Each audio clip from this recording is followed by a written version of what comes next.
Salam əziz dostlar, mənim adım Ayşə Həciyeva.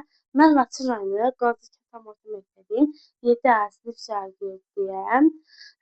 Jack London yazdığı Martin Eden haqqında da danışacağam. Martin Eden dənizçidir və bir Jack Londonun bir çox xalqda əsərləri var. Martin Eden bir zaman kitabxanaya gedir və kitabxanada Ruf adlı gözəl bir qızla tanış olur. Və bu qız Ruf adlı qızın səviyyəsinə çatması üçün çoxlu yazır, çoxlu kitablar oxuyur və e, bir də gördü ki, çata bilmədiyi üçün və dayanır, peşman olur.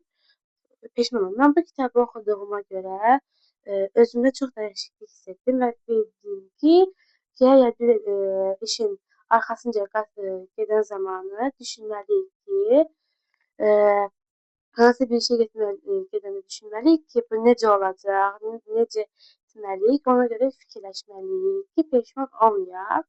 Və bu əsərdə mənim ən çox sevdiyim qəhrəman Martin olub. Martin niyə? Çünki Martin öz səhvlərini başa düşüb və axırda öz səhvlərindən fikirləşib axırda da bu düzəltdi. Bu kitabı oxumağı sizə tövsiyə edirəm. Sağ olun, salamat qalın.